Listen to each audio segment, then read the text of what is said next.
Welcome back to another episode of Magic's in the Mess, the go-to podcast for ambitious women ready to stop pretending, start aligning, and finally build success your way.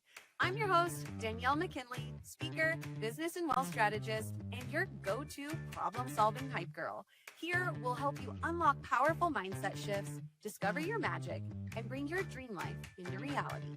Each week, I'll deliver raw stories, proven business strategies, and powerful transformations with industry leaders to activate the magic in you. So if you're ready to ditch the pressure, the performative BS, and the noise telling you who you should be, hit subscribe and let's make some magic. Hello, my magic makers. I am coming to you live from my couch because your girl is freaking sick.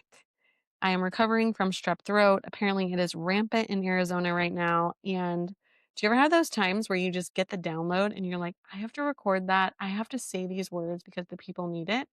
That is now. And today, what we are going to be talking about is the power of tough conversations and why leaders cannot avoid them.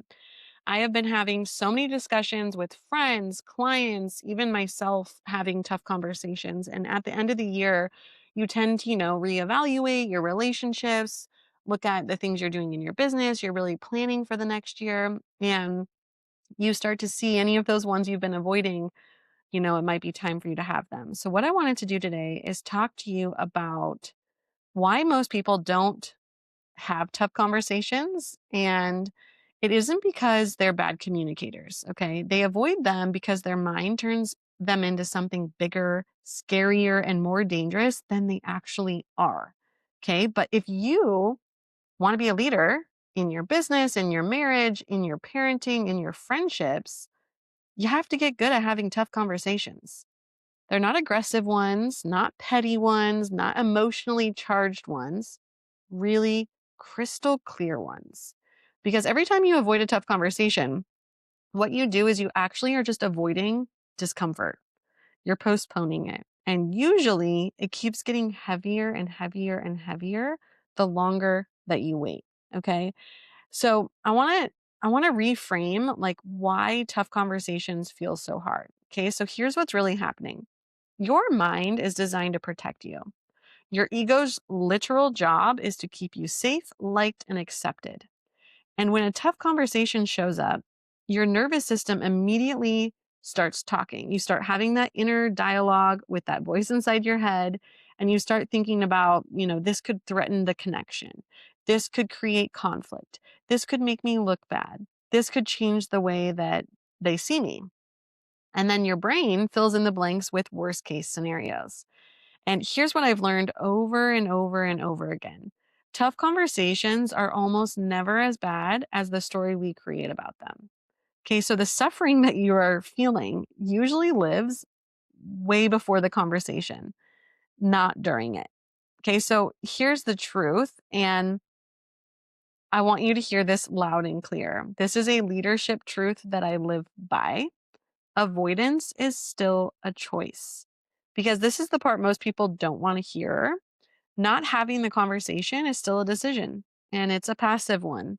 And passive decisions quietly cost you. They cost you clarity, trust, momentum, and most importantly, it costs you your peace. And as a leader, clarity is kindness. Okay, clarity is kindness, my friends. And avoidance creates confusion every single time.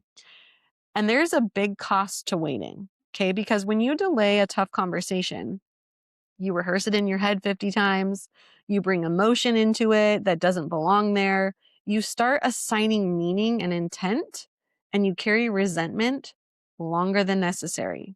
And like I said earlier, the longer you wait, the heavier it's going to feel. And that's why collapsing the time between the need for the conversation and having the conversation matters. You want to do it sooner, doesn't matter if it's perfect.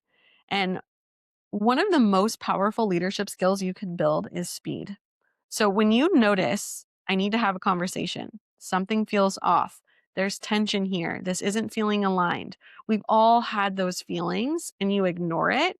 You're ignoring the cue because those feelings, those thoughts, They're your cue. They're your cue not to spiral, not to vent to five people about the situation and outsource the feedback, not to rehearse the conversation a gazillion times in your brain, but to say, okay, this needs to be addressed and then address it. Address it with that person.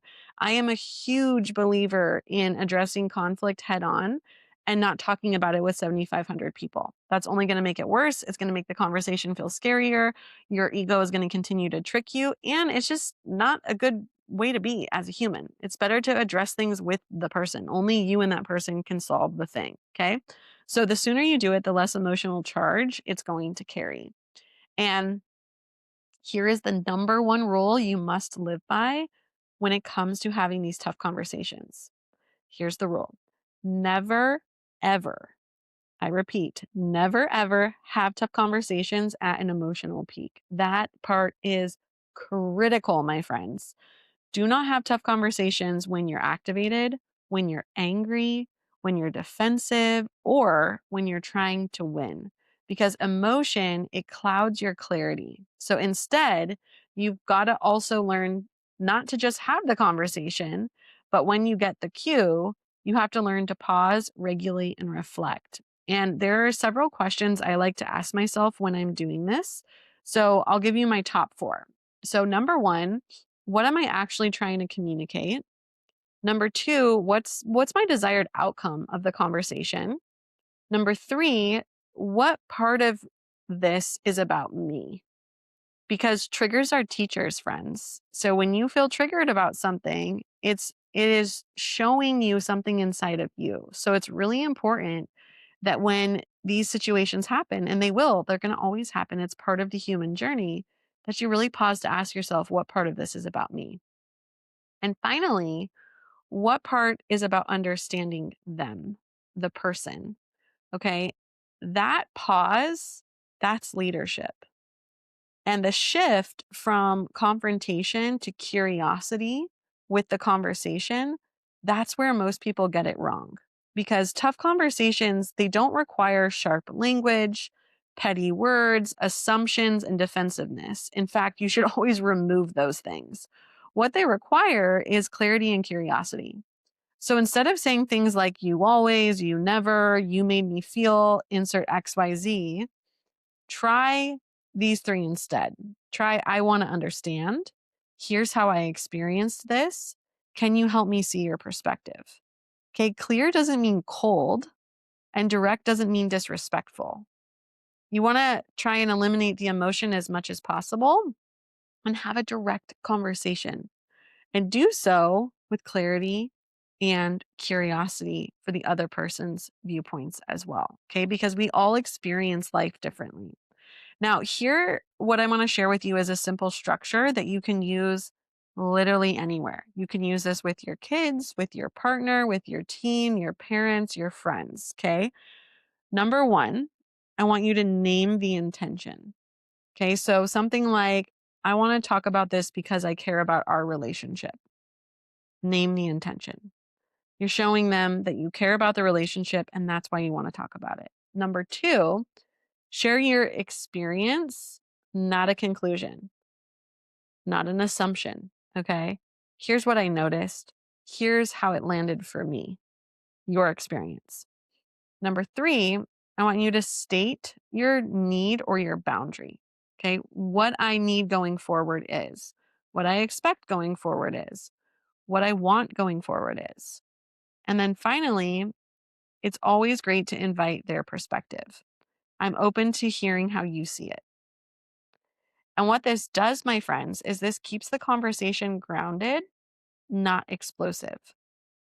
And that is where there's real power in tough conversations, because you get to learn a lot, you get to resolve a lot, and you both get to move forward in a positive, constructive way. Okay. And I call this the momentum effect.